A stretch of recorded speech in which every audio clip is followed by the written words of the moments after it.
ఆటోలోన పోతున్నాను.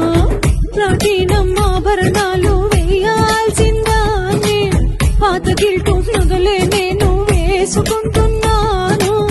అట్లాంటి